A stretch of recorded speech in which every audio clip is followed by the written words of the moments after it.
dapat berkumpul di sini dalam rangka pertemuan kelompok 6 ya, kelompok 6 Desa Sebarang dan Desa Ngadat.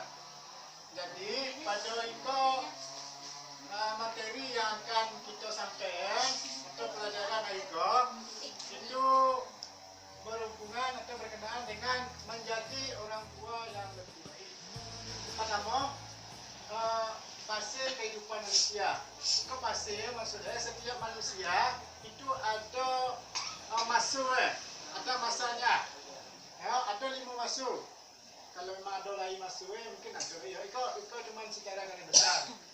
Yang pertama, kalau ada yang tahu boleh dijalan, mungkin ada yang tahu maksudnya bisa jalan. Karena kita berdiskusi juga. Yang pertama, anak ibarat bunga. Umur 0 atau lahir sampai 2 tahun. Ya, anak ibarat bunga. Nah, kemudian ada namanya kedua anak ibarat raja. Ini kedua anak ibarat budak. Dan yang keempat anak ibarat sahabat. Kemudian yang kelima anak sebagai orang tua. Ya. Nah, kita bahas yang nomor 1 dulu ya. Ada yang bisa paham enggak apa yang begini ya? Ada paham tak? Hah? Ada paham? Kalau ada yang paham? Itu gimana ya?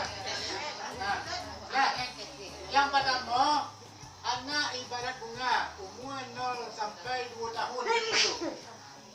Artinya anak pada umur 0 atau lahir sampai 2 tahun itu kita bayang bunga dia rasanya indah. Bisa mengerti maksud apa? Bisa. Apa? Siapa bisa menjelaskan? Apa maksud bunga itu apa?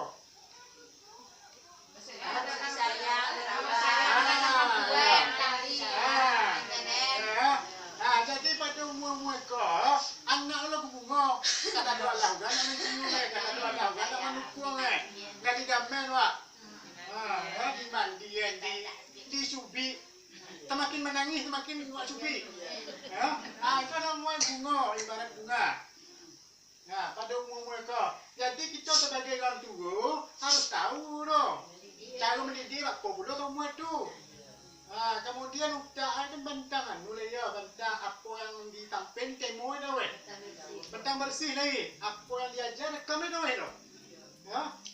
Jadi orang tua harus tahu. Jadi kalau nak mendidik anak misalnya anak misalnya ambo pribadi lah ambo anakmu nak menjadi apa Al-Quran itu yang pertama ya. Baru kalau ada pertanyaan kumpulan dulu kita tanya ambo kita bahas dulu. Kemudian yang kedua anak ibarat raja umur 2 tahun atau 5 tahun apa pula raja apa pula jadi umur kalau lah apa di biasa ya? Mak makan je. Tu halu yang dia lo. Apa diminta kadang-kadang orang tengah pakai dia tu berhenti, dia betul berhenti wak.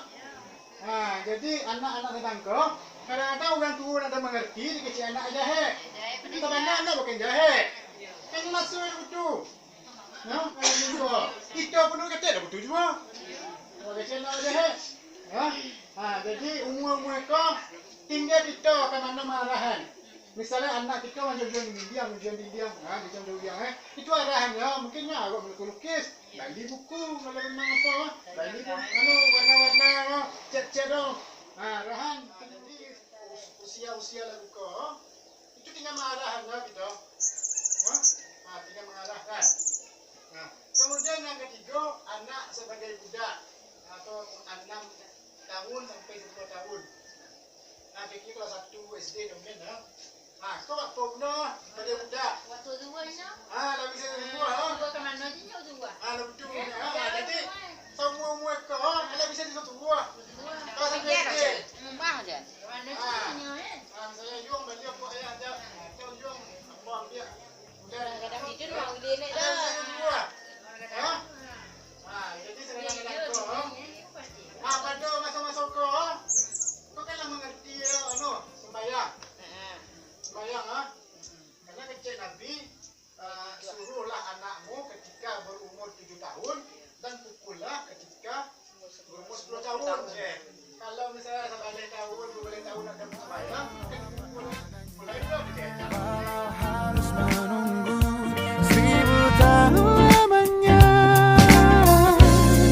selama apapun itu.